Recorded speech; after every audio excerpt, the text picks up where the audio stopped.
मेरा ये channel subscribe करें।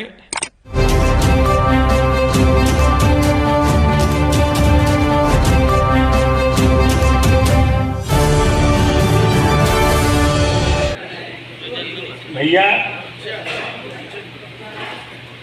अब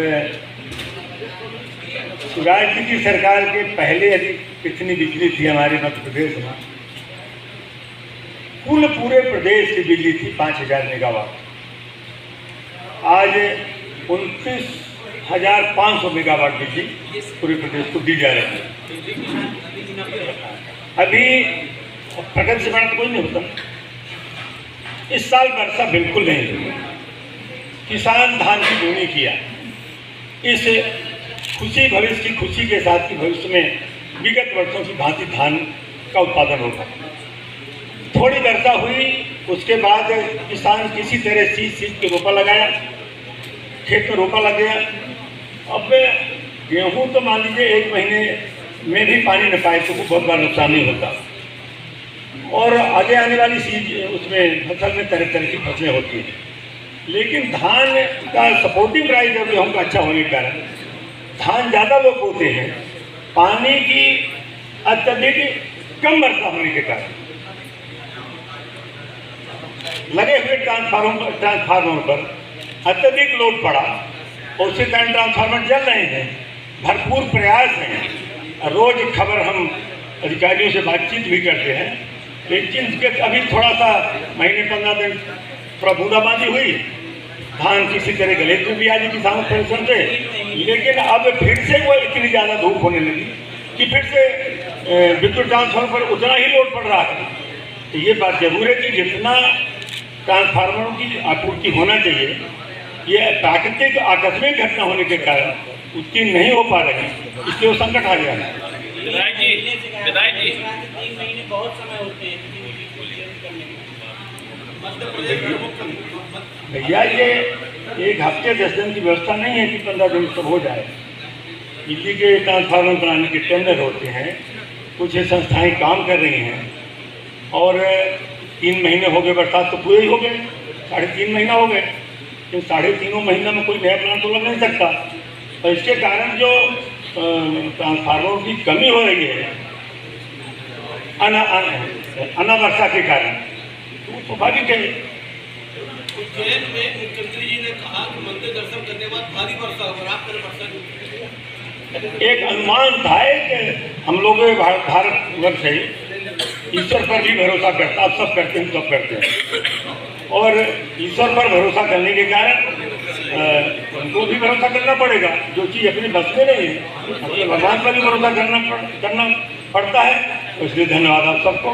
विधायक जी, एक सवाल ये था कि वो कांग्रेस जीती थी, उनके कारण क्या थे? वो बहुत सारे कारण हो सकते हैं। कुछ मूल कारण, कुछ तो 2-4 ऐसे होंगे जो बड़े होंगे। वो हम जो रहे होंगे तो हम सुधारने का प्रयास करते हैं। आप लोग कोई समझ पाए बताइए। नहीं, वो क्या मीडिया से शेयर नहीं करना चाहेंगे? अब आप लोग तो खुद भाई, मैं जो चुनाव हारा तो 10 साल हो गए, 10 साल में तो कहीं जाना ना हुआ होगा। तो मैं ये चाहता हूँ कि यदि कोई अभी समय है 1.5 महीना चुनाव का, यदि हो सकता मेरे संज्ञान में ना आया हो, आप भी समय के साथ ही आप भी उसको मुझे थोड़ा सा सुझाव देना चाहिए रह गया है।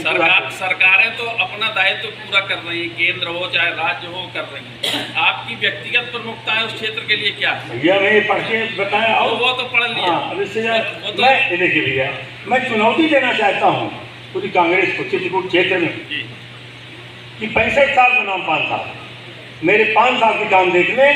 कांग्रेस और उनके जो भी थे साथी वो 65 साल में देख लें, कौन जाता है। अध्यक्ष जी और ज्ञानवादी आप दोनों लोग हैं यहाँ पर। भाजपा बात करती है सांस्कृतिक क्रांति बात की, राम की और धर्म। 20 साल से प्रदेश में आपकी सरकार है, लेकिन चित्रकूट को आपकी सरकार ने कोई पहचान नहीं दिला पाई। चित्रकूट आज उत्तर प्रदेश के नाम से जाना जाता है। राम का प्रोजेक्ट कहाँ गया पता नहीं। राम लोग आप बनाने की बात कर रहे हैं, वो आगे वाली योजना है जो पीछे की है उसका तो पता ही नहीं चला।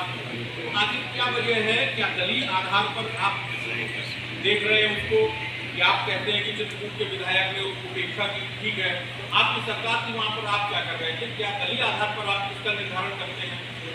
चित्रकूट क्षेत्र की मूल समस्या जो थी, जो कांग्रेस सरकार के समय दिग्विजय सिंह के समय खड़ी हुई थी, वो दस्युओं की समस्या खड़ी थी। और दस्यु प्रभावित क्षेत्र होने के कारण वहाँ डेवलपमेंट जिस पैमाने पर होना चाहिए उस पैमाने पर नहीं हो पाया था। हम सब भी देखते थे कि 7 बजे के बाद अगर हमको चित्रकूट जाना होता था तो बिना पुलिस कस्टडी के आदमी आर पार नहीं जा पाता था। उस दस्यु समस्या का उन्मूलन अगर किसी ने किया है तो भारतीय जनता पार्टी की सरकार ने किया है। अभी माननीय मुख्यमंत्री उन्होंने वो किया, एकलव्य विद्यालय जो कि आदिवासी बच्चों के लिए हॉस्टल जैसी नवोदय विद्यालय के जैसे बच्चों की सुविधा मिले, वो भी अगर किसी ने दिया तो भारतीय जनता पार्टी की सरकार ने दिया। बिरसिंहपुर में गैवीनाथ धाम में जाकर के वहाँ का उद्धार, चाहे वो तालाब में पानी की व्यवस्था हो कि कहाँ से आएगा, वो सारा काम अगर किसी ने किया तो भारतीय जनता पार्टी ने किया।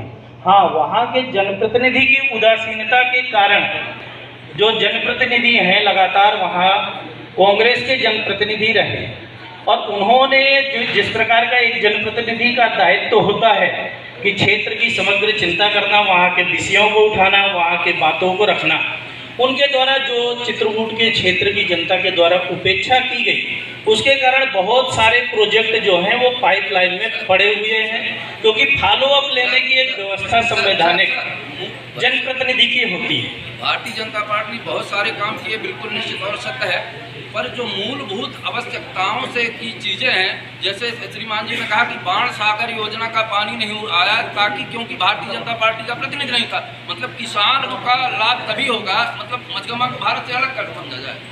नहीं, भारतीय जनता पार्टी श्रीमान जी, चित्रकूट की आपने बात करी तो चित्रकूट जाने में मजगमा शहर पड़ता है। व्यवस्था है संवैधानिक व्यवस्था, और वहाँ के जनप्रतिनिधि की उदासीनता के कारण कुछ ऐसी चीज़ें होंगी जो पाइपलाइन में पड़ी रही। आदरणीय सुरेंद्र सिंह गहरवाल जी ने बताया कि उन्होंने जो प्रोजेक्ट लाया था कि बाण सागर के नहर का पानी वहाँ पहुँचे, उसके बाद जनप्रतिनिधि बदल गए, उन्होंने उसको फॉलो अप नहीं किया, उन्होंने कोई पत्र नहीं लिखा, उन्होंने कोई बात नहीं की।